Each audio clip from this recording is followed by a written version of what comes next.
ಓಂ ಶ್ರೀ ಗುರುಭ್ಯೋ ನಮಃ. ಹರಿ ಓಂ. ಓಂ ಅಸ್ಟ್ರಾಲಜರ್ ವೀಕ್ಷಕ ಬಂಧುಗಳಿಗೆ ಪಂಡಿತ್ ರಾಜು ಮಾಡುವ ಹೃದಯಪೂರ್ವಕ ನಮಸ್ಕಾರಗಳು. ನೇರ ಸ್ಪಷ್ಟ ಸರಳ ಮಾರ್ಗದರ್ಶನವಾಗಿರುವ ಓಂ ಅಸ್ಟ್ರಾಲಜರ್ ಜ್ಯೋತಿಷ್ಯ ಕಾರ್ಯಕ್ರಮ ವೀಕ್ಷಣೆ ಮಾಡುತ್ತಿರುವ ನಿಮ್ಮೆಲ್ಲರಿಗೂ ಶ್ರೀ ಕೃಷ್ಣನ ಕೃಪೆ ಮತ್ತು ಆಶೀರ್ವಾದ ಸದಾ ಇರಲಿ ಎಂದು ಹೇಳ್ತಾ ಶ್ರೀ ಕೃಷ್ಣನ ಪಾದಕ್ಕೆ ನಮಸ್ಕರಿಸುತ್ತಾ ಇಂದಿನ ಸಂಚಿಕೆಯನ್ನು ಆರಂಭ ಮಾಡೋಣ. ಇಂದಿನ ಸಂಚಿಕೆಯಲ್ಲಿ ಅಕ್ಟೋಬರ್ ತಿಂಗಳ ಮಾಸ ಭವಿಷ್ಯದಲ್ಲಿ ದ್ವಾದಶ ರಾಶಿಯ ಫಲ ವಿಚಾರವನ್ನು ಈ ಒಂದು ಸಂಚಿಕೆಯಲ್ಲಿ ತಿಳಿದುಕೊಳ್ಳೋಣ. ಅದಕ್ಕಿಂತ ಮುಂಚಿತವಾಗಿ ಅಕ್ಟೋಬರ್ ತಿಂಗಳ ವಿಶೇಷ ವಿಚಾರವನ್ನು ತಿಳಿದುಕೊಳ್ಳೋಣ.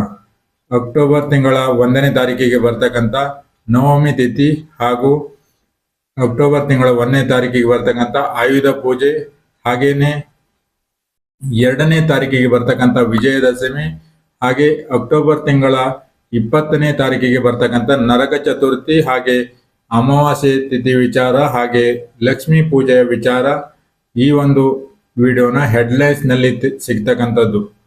ಹಾಗೆ ಈಗ ದ್ವಾದಶ ರಾಶಿಯ ಫಲ ವಿಚಾರವನ್ನು ನೋಡೋಣ.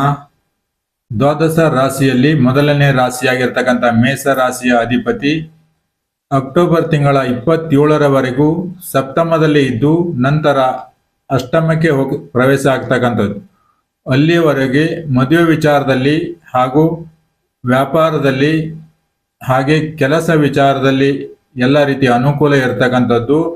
27ರ ನಂತರ ಕೆಲವೊಂದು ವಿಚಾರದಲ್ಲಿ ಮಂಗಳನಿಂದ ತೊಂದರೆ ಆಗ್ತಕ್ಕಂಥದ್ದು.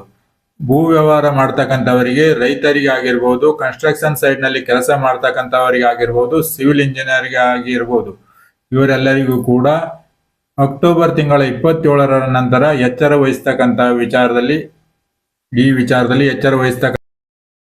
ಹಾಗೆ ಮೇಷರಾಶಿಗೆ ಧನಾಧಿಪತಿಯಾಗಿರ್ತಕ್ಕಂಥ ಶುಕ್ರ 9ನೇ ತಾರೀಕಿನವರೆಗೂ ಪಂಚಮದಲ್ಲಿ ಇರುವವರೆಗೆ ಮಕ್ಕಳಿಂದ ಅನುಕೂಲ, ಹಣದಿಂದ ಅನುಕೂಲ ಆಗ್ತಕ್ಕಂಥದ್ದು, ಸಾಲದಿಂದ ಅನುಕೂಲ ಆಗ್ತಕ್ಕಂಥದ್ದು, ಹಾಗೆ ಮನೆಯಲ್ಲಿ ಮನೋರಂಜನಾತ್ಮಕ ಚಟುವಟಿಕೆಗಳು 8ನೇ ತಾರೀಕಿನವರೆಗೆ ನಡೀತಕ್ಕಂಥದ್ದು. 8ನೇ ತಾರೀಕಿಗೆ ನಂತರ ಶುಕ್ರ 9ನೇ ತಾರೀಕಿಗೆ ಷಷ್ಠಮಕ್ಕೆ ಪ್ರವೇಶ ಆದ ನಂತರ ಕೆಲಸ ವಿಚಾರದಲ್ಲಿ ಹೆಚ್ಚು ಸೌಲಭ್ಯವನ್ನು ನೋಡ್ತಕ್ಕಂಥದ್ದು, ಕೆಲಸದಲ್ಲಿ ಹೆಚ್ಚು, ಹಣದ ವಿಚಾರದಲ್ಲಿ ಹೆಚ್ಚು ಯೋಚನೆ ಮಾಡ್ತಕ್ಕಂಥದ್ದು, ಹಾಗೆ ವ್ಯಾಜ್ಯದಲ್ಲಿ ಹೆಚ್ಚು ಹಣ ಖರ್ಚಾಗ್ತಕ್ಕಂಥದ್ದು ಕೂಡ ಕಂಡು ಬರ್ತಕ್ಕಂಥದ್ದು. ಮೇಷರಾಶಿಯವರಿಗೆ ತೃತೀಯಾಧಿಪತಿಯಾಗಿರ್ತಕ್ಕಂಥ ಬುಧ 2ನೇ ತಾರೀಕಿನವರೆಗೂ ಷಷ್ಠಮದಲ್ಲಿ ಇದ್ದು 2ನೇ ತಾರೀಕಿನ 3ನೇ ತಾರೀಕಿಗೆ ಸಪ್ತಮಕ್ಕೆ ಪ್ರವೇಶ ಆಗ್ತಕ್ಕಂಥ ವಿಚಾರದಲ್ಲಿ ವೈವಾಹಿಕ ಜೀವನದಲ್ಲಿ ಅನುಕೂಲ ಇರತಕ್ಕಂಥದ್ದು, ಪ್ರೀತಿಯಿಂದ ಮಾತಾಡ್ತಕ್ಕಂಥದ್ದು, ಹಾಗೆ ವ್ಯಾಪಾರಸ್ಥರಿಗೆ ಹೆಚ್ಚು ಗಮನ ಕೊಡ್ತಕ್ಕಂಥದ್ದು, ಹೆಚ್ಚು ಎಚ್ಚರಿಕೆ ವಹಿಸಿದಲ್ಲಿ ಅನುಕೂಲ ಆಗ್ತಕ್ಕಂಥದ್ದು, ಹಾಗೆ ಮಾತಿನ ಮೂಲಕ ವ್ಯವಹಾರ ಮಾಡ್ತಕ್ಕಂಥವರಿಗೆ, ಮಾತಿನ ಮೂಲಕ ಹಣ ಸಂಪಾದಿಸ್ತಕ್ಕಂಥವರಿಗೆ ಅನುಕೂಲ ಇರತಕ್ಕಂಥದ್ದು. ಹಾಗೇನೆ ಮೇಷರಾಶಿಯಿಂದ ಚತುರ್ಥಾಧಿಪತಿಯಿಂದ ತಂದೆಯ ವಿಚಾರದಲ್ಲಿ ಅನೇಕ ಯೋಚನೆಗಳು ಬರ್ತಕ್ಕಂಥದ್ದು, ಹಾಗೆ ಕೆಲಸ ಬದಲಾವಣೆ ಆಗಿರ್ಬೋದು, ಸ್ಥಳ ಬದಲಾವಣೆ ವಿಚಾರದಲ್ಲಿ ಈ ತಿಂಗಳು ಹೆಚ್ಚು ಯೋಚನೆ ಬರ್ತಕ್ಕಂಥದ್ದು, ಹಾಗೆ ಪ್ರಯಾಣ ವಿಚಾರದಲ್ಲಿ ಹೆಚ್ಚು ಆಲೋಚನೆಗಳು ಬರ್ತಕ್ಕಂಥದ್ದು,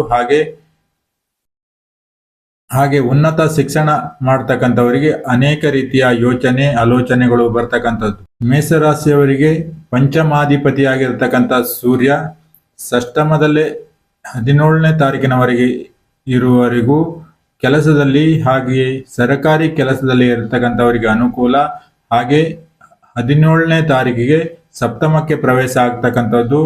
ಅಲ್ಲಿ ಆರೋಗ್ಯ ವಿಚಾರದಲ್ಲಿ ಎಚ್ಚರ ವಹಿಸ್ತಕ್ಕಂಥದ್ದು, ತಂದೆಯ ವಿಚಾರದಲ್ಲಿ ಎಚ್ಚರ ವಹಿಸ್ತಕ್ಕಂಥದ್ದು, ತಂದೆಯ ಆರೋಗ್ಯ ವಿಚಾರದಲ್ಲಿ ಎಚ್ಚರ ವಹಿಸಿದಲ್ಲಿ ಅನುಕೂಲ ಆಗ್ತಕ್ಕಂಥ ವಿಚಾರ. ಮೇಷರಾಶಿಯವರಿಗೆ ಷಷ್ಠಮಾಧಿಪತಿಯಾಗಿರ್ತಕ್ಕಂಥ ಬುಧ 2ನೇ ತಾರೀಕಿನವರೆಗೂ ಷಷ್ಠಮದಲ್ಲಿ ಇದ್ದು 3ನೇ ತಾರೀಕಿಗೆ ಸಪ್ತಮಕ್ಕೆ ಪ್ರವೇಶ ಆಗ್ತಕ್ಕಂಥ ವಿಚಾರದಲ್ಲಿ ಉದ್ಯೋಗ ಉತ್ತಮವಾಗಿರ್ತಕ್ಕಂಥದ್ದು, ಹೆಚ್ಚು ಜನಸಂಪರ್ಕ ಆಗ್ತಕ್ಕಂಥದ್ದು, ಹಾಗೆ ಆರೋಗ್ಯ ವಿಚಾರದಲ್ಲಿ ಅನುಕೂಲ ಇರ್ತಕ್ಕಂಥದ್ದು. ಹಾಗೆ ಮೇಷರಾಶಿಯವರಿಗೆ ಸಪ್ತಮಾಧಿಪತಿಯಾಗಿರ್ತಕ್ಕಂಥ ಶುಕ್ರ ಷಷ್ಠಮದಲ್ಲಿ ಇರುವುದರಿಂದ ವೈವಾಹಿಕ ಜೀವನದಲ್ಲಿ ಮಾತಿನ ವಿಚಾರದಲ್ಲಿ ಎಚ್ಚರ ವಹಿಸ್ತಕ್ಕಂಥದ್ದು, ಹಾಗೆ ವ್ಯಾಪಾರಸ್ಥರು ಮಾತಿನ ವಿಚಾರದಲ್ಲೂ ಕೂಡ ಎಚ್ಚರ ವಹಿಸ್ತಕ್ಕಂಥದ್ದು, ಎಚ್ಚರದಿಂದ ವ್ಯಾಪಾರ ಮಾಡ್ತಕ್ಕಂಥದ್ದು ಅನುಕೂಲ ಆಗ್ತಕ್ಕಂಥ ವಿಚಾರ. ಮೇಷರಾಶಿಯಿಂದ ಅಷ್ಟಮಾಧಿಪತಿಯಾಗಿರ್ತಕ್ಕಂಥ ಮಂಗಳ ಸಪ್ತಮದಲ್ಲೇ ಇರುವುದರಿಂದ ಪಿತ್ರಾರ್ಜಿತ ಆಸ್ತಿಯ ವಿಚಾರದಲ್ಲಿ ಎಚ್ಚರ ವಹಿಸ್ತಕ್ಕಂಥದ್ದು, ಎಚ್ಚರ ವಹಿಸಿದಲ್ಲಿ ಅನುಕೂಲ ಆಗ್ತಕ್ಕಂಥ ವಿಚಾರ. ಮೇಷರಾಶಿಯವರಿಗೆ ನವಮಾಧಿಪತಿಯಾಗಿರ್ತಕ್ಕಂಥ ಗುರು 17ನೇ ತಾರೀಕಿನವರೆಗೂ ತೃತೀಯದಲ್ಲೇ ಇದ್ದು 18ನೇ ತಾರೀಕಿಗೆ ಚತುರ್ಥ ಭಾವಕ್ಕೆ ಪ್ರವೇಶ ಆಗ್ತಕ್ಕಂಥ ವಿಚಾರದಲ್ಲಿ ಶಿಕ್ಷಣ ಹಾಗೂ ಉನ್ನತ ಶಿಕ್ಷಣದಲ್ಲಿ ಅನುಕೂಲ ಇರತಕ್ಕಂಥದ್ದು, ಹಾಗೆ ತಂದೆಯ ವಿಚಾರದಲ್ಲಿ ಅನುಕೂಲ ಇರತಕ್ಕಂಥದ್ದು, ಪ್ರಯಾಣ ವಿಚಾರದಲ್ಲಿ ಅನುಕೂಲ ಇರತಕ್ಕಂಥದ್ದು. ಹಾಗೆ ಮೇಷರಾಶಿಯಿಂದ ದಶಮಾಧಿಪತಿಯಾಗಿರ್ತಕ್ಕಂಥ ಶನಿ ಹಾಗೂ ಲಾಭಾಧಿಪತಿಯಾಗಿರ್ತಕ್ಕಂಥ ಶನಿ ವ್ಯಯಸ್ಥಾನದಲ್ಲಿ ಇರುವುದರಿಂದ ವಿದೇಶದಲ್ಲಿ ಇರತಕ್ಕಂಥವರಿಗೆ ಅನುಕೂಲ ಆಗಿರ್ತಕ್ಕಂಥದ್ದು, ಹಾಗೆ ಆಧ್ಯಾತ್ಮಿಕ ಹಾಗೂ ಯೋಗ ಹಾಗೂ ಬಹುರಾಷ್ಟ್ರೀಯ ಕಂಪನಿಯಲ್ಲಿ ಕೆಲಸ ಮಾಡತಕ್ಕಂಥವರಿಗೆ ಅನುಕೂಲ ಆಗಿರ್ತಕ್ಕಂಥದ್ದು. ಹಾಗೆ ವ್ಯಯಸ್ಥಾನದಲ್ಲಿ ಶನಿ ಇರುವುದರಿಂದ ಕಾಲಿನ ತಳಭಾಗಕ್ಕೆ ನೋವಾಗ್ತಕ್ಕಂಥದ್ದು, ಪೆಟ್ಟಾಗ್ತಕ್ಕಂಥದ್ದು ಕೂಡ ಆರೋಗ್ಯ ವಿಚಾರದಲ್ಲಿ ಕಂಡು ಬರ್ತಕ್ಕಂಥದ್ದು. ಹಾಗೆ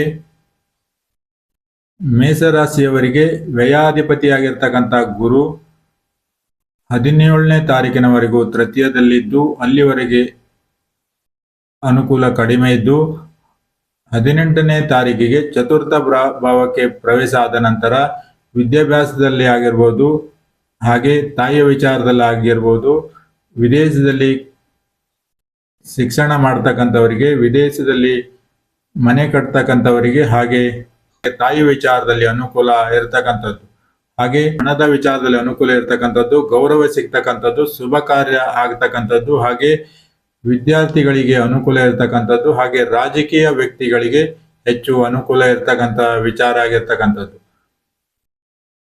ಹಾಗೆ ಮೇಷರಾಶಿಯವರಿಗೆ ಪಂಚಮದಲ್ಲಿ ಕೇತು ಇರುವುದರಿಂದ ಮಕ್ಕಳ ವಿಚಾರದಲ್ಲಿ ಅನುಕೂಲ ಇರತಕ್ಕಂಥದ್ದು, ಪ್ರೀತಿಯ ವಿಚಾರದಲ್ಲಿ ಅನುಕೂಲ ಇರತಕ್ಕಂಥದ್ದು, ಆದರೆ ಆಸೆ ಕಡಿಮೆ ಇದ್ದಲ್ಲಿ ಅನುಕೂಲ ಹೆಚ್ಚಾಗಿ ಬರ್ತಕ್ಕಂಥ ವಿಚಾರ ಆಗಿರ್ತಕ್ಕಂಥದ್ದು.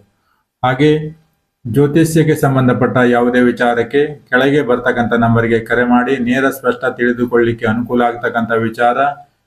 ಹಾಗೆ ಇವಿಷ್ಟು ಮೇಷರಾಶಿಯವರ ವಿಚಾರ. ಮತ್ತೆ ಮುಂದಿನ ಸಂಚಿಕೆಯಲ್ಲಿ ವೃಷಭ ರಾಶಿ ಹಾಗೆ ಮತ್ತೆ ಮಿಥುನ ರಾಶಿ ಹಾಗೆ ಇನ್ನು ಉಳಿದ ರಾಶಿಯ ವಿಚಾರವನ್ನು ತಿಳಿದುಕೊಳ್ಳೋಣ.